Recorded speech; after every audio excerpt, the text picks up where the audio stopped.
नमस्कार, जय हिंद। मैं आपके साथ में आपका दोस्त प्रजापति आरबी सिंह।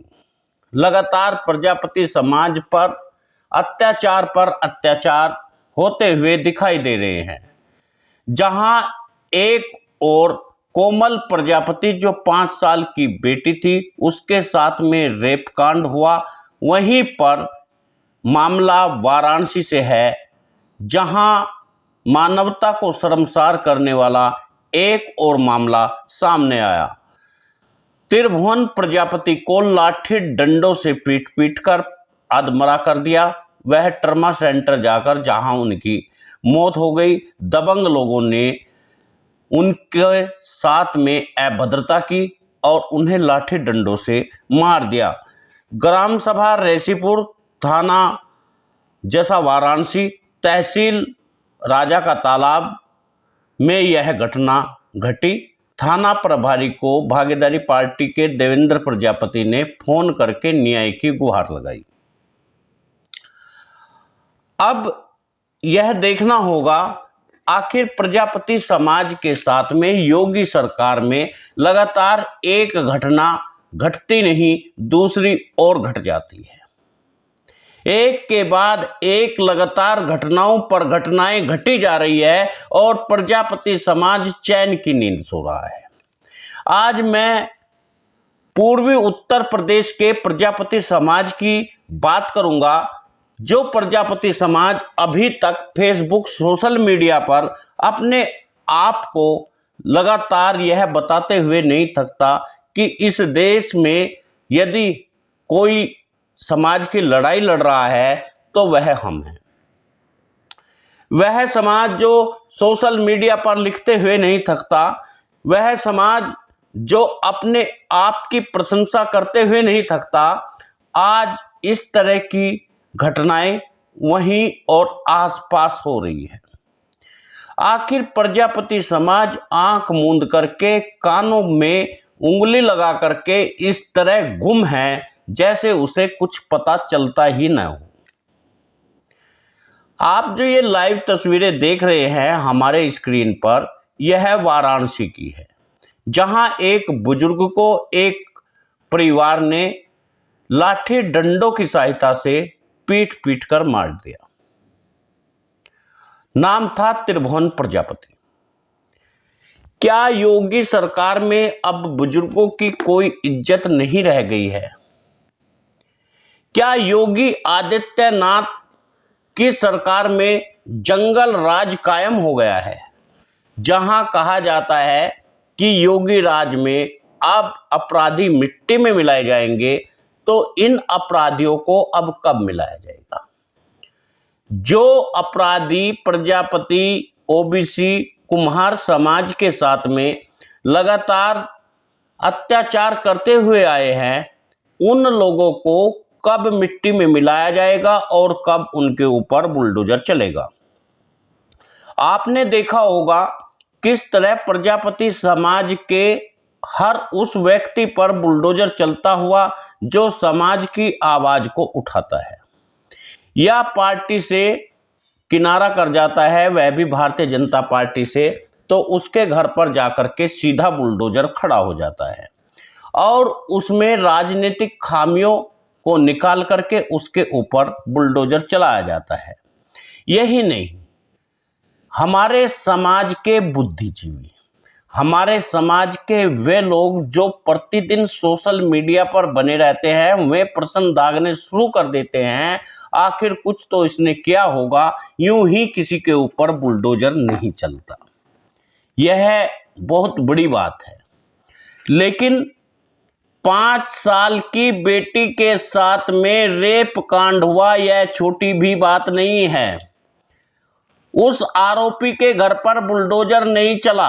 उन्हें कान खोलकर सुन लेना चाहिए। जो लोग कमेंट बॉक्स में हमेशा लिखते रहते हैं, जो लोग लिखते हैं कि योगी सरकार तो बहुत अच्छी सरकार है, मेहनती योगी आदित्यनाथ बहुत अच्छी सरकार है, और हमारे जब समाज के लोगों पर बुलडोजर चलता है, हम उनकी आवाज को उठाते हैं, तो वे लोग विपक्ष में खड़े हो जाते हैं और कहते हैं कि यह सही हुआ, वह चोरी की जमीन थी, वह ऐसी जमीन थी, वह वैसी जमीन थी। लेकिन उन अंधभक्तों को अब सोचना चाहिए, उन अंधभक्तों को जवाब देना चाहिए, आखिर कोमल प्रजापति का क्या कसूर था। अब उन्हें चूड़ियां पहन लेनी चाहिए हाथों में, और जो बोलने से अब मनाही कर रहे हैं उन्हें मांग करनी चाहिए कि उस घर पर भी बुलडोजर चले जो 5 वर्ष की बेटी के साथ में बलात्कार किया। वह इतनी युवा नहीं थी कि उसने जानबूझ करके किसी को अपने घर में बुलाया था। वह छोटी बच्ची थी जिसकी उम्र मात्र 5 वर्ष की थी, और हम लोग चुपचाप तमाशा देखते रहे। हम लोग उप तक नहीं कर पाए, हम लोग बोल तक नहीं पाए। अब दूसरी घटना वाराणसी में घटी। उस घटना में एक बुजुर्ग व्यक्ति को कुछ लोग लाठी डंडों की सहायता से पीटते हैं, अधमरा कर देते हैं, और फिर वह ट्रमा सेंटर जाता है और वहां उसकी मौत हो जाती है। आखिर यही समाज में होता रहेगा। जब तक यह समाज जागेगा नहीं, जब तक यह समाज गहरी निंद्रा में रहेगा, तब तक यही होता रहेगा। जब तक इस समाज में अंधभक्त बने रहेंगे, आपको बरगलाते रहेंगे, और इस समाज के साथ में यही होता रहेगा। आज उनके साथ में है, कल आपके साथ होगा या मेरे साथ होगा, और उस समय आप कहां होंगे यह आप सोच लेना। आज पूरा प्रजापति समाज में एक के बाद एक अत्याचार दबंग लोग करते रहे हैं, और यह वही योगी सरकार है जो कहते हैं कि अपराधियों को हम मिट्टी में मिला देंगे। आखिर अपराधियों को कौन से में अपराधी है जिन्हें ये मिट्टी में मिलाएंगे? उन अपराधियों को अभी तक क्यों नहीं मिट्टी में मिलाया जाता जो अपराधी लगातार अपराध करते हुए आगे निकल जाते हैं, जो अपराधी 5-5 वर्ष की बेटियों के साथ में रेप कर रहे हैं, जो अपराधी लगातार एक बुजुर्ग व्यक्ति को लाठी डंडों से पीटते हैं और उन्हें मार डालते हैं, उनके साथ में कब इन्हें मिट्टी में मिलाया जाएगा? यह घटना वाराणसी की है। वाराणसी वही क्षेत्र है जो प्रधानमंत्री जहां से सांसद है, जहां हर वोट प्रधानमंत्री को देने का काम प्रजापति समाज करता है। 99% वोट प्रजापति समाज लगातार भारतीय जनता पार्टी को देता हुआ आया है, और इसी समाज को लगातार न्याय नहीं मिलता है, और न ही यह न्याय की आस कर सकता है। और प्रजापति समाज के तमाम लोग जो भारतीय जनता पार्टी से जुड़े हुए हैं, जो संघ से जुड़े हुए हैं, वह इस बात को नहीं देख रहे हैं, बल्कि पूरे समाज की खिल्ली उड़ाते हैं, हर व्यक्ति की खिल्ली उड़ाते हैं और उसे मजाक बनाकर रख देते हैं। आज प्रजापति समाज के साथ में जो सौतेला व्यवहार हो रहा है, जो सरकार द्वारा सौतेला व्यवहार किया जा रहा है, क्या वह घृणात्मक नहीं है?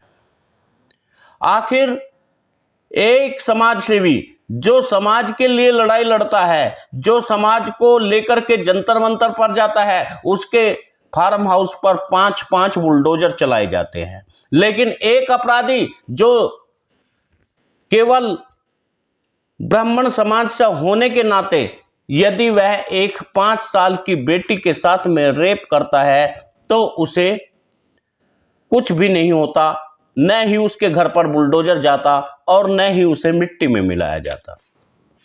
यहां तक कि अखबार की सुर्खियां तक नहीं बनती ये खबरें, न्यूज़पेपर वाले निकालते नहीं है, मात्र सोशल मीडिया के माध्यम से ही इन खबरों को दिखाना पड़ता है। इससे ज्यादा शर्म की बात कुम्हार समाज के लिए, प्रजापति समाज के लिए, ओबीसी समाज के लिए, अदर बैकवर्ड के लिए हो नहीं सकती। यदि आपकी खबरें मीडिया नहीं दिखाती है तो देश में आपका कौन सा स्थान है यह आप देख सकते हैं। देश में आपके साथ में किस तरह का व्यवहार किया जा रहा है यह आप देख सकते हैं। या तो आप अपने हक और हिस्से के लिए जागरूक नहीं हो, या आप अपना हक और हिस्सा मांगना नहीं चाहते, या आप अपनी आवाज को उठाना नहीं चाहते। इस देश में जो लोग अपनी आवाज को बुलंद करते हैं उसी की आवाज को सुना जाता है। यहाँ हर उस व्यक्ति को हक और हिस्सा मिल जाता है जो व्यक्ति इस देश में तबाही का मंजर फैलाते हैं। लेकिन प्रजापति कुम्हार समाज सीधा और सादा समाज, जिसके ऊपर अत्याचार होते रहते हैं, लेकिन वह बोलता नहीं है, केवल इसलिए क्योंकि इस समाज के नेता बिकाऊ है। इस समाज के नेता दलाली खा करके इस समाज को आगे बढ़ने नहीं देते। यही कारण है कि यह समाज लगातार गर्त में जा रहा है। एक के बाद एक अत्याचार होता हुआ जा रहा है। लोग डंडों से, लाठी से पीट पीट कर उन्हें मार रहे हैं, और समाज के वे संगठन जो अपने आप को पूरे भारत का, ऑल इंडिया का संगठन बताने लगते हैं, जो अपने आप को कहते हैं कि हम इस समाज की दशा और दिशा को बदल देंगे, वे चुपचाप बैठकर इसका पूरा तमाशा देखते हैं। हद हो जाती है, किसी भी बात की एक हद होती है कि इस तरह समाज के साथ में होते हुए अत्याचार को समाज के ठेकेदार, समाज के मुखिया, समाज के कर्णधार चुपचाप कैसे देख लेते हैं। बोलते तक नहीं है, उफ तक नहीं करते हैं। समाज में एक के बाद एक लगातार अत्याचार होता हुआ दिखाई दे रहा है। लगातार आप देख रहे होंगे किस तरह त्रिभुवन प्रजापति नाम के इस व्यक्ति को लाठी डंडों से मारा गया। वह अधमरा हो गया, और अधमरा होने के बाद उसे सरकारी हॉस्पिटल में ले जाया गया, और हॉस्पिटल में ले जाने के बाद में उसकी वहां मृत्यु हो गई। इसके लिए कुछ समाज सेवी हो सकता है आगे आए हों, लेकिन क्या कुछ समाज सेवी के आगे आने से इन्हें न्याय मिल जाएगा? कोमल प्रजापति को अभी तक न्याय नहीं मिला। आगे एक और घटना घट गई, कल एक और घटना घटेगी। आखिर आप कब तक चुप रहेंगे? यदि आप चाहते हैं इस तरह की घटनाओं में निजात पाए, इस तरह की घटनाओं में समाज को निजात मिले, तो आप सभी से निवेदन है, आप वीडियो को ज़्यादा से ज़्यादा शेयर करें, न्यूज़ चैनल को सब्सक्राइब कर ले, ताकि हर खबर आप तक पहुंच सके।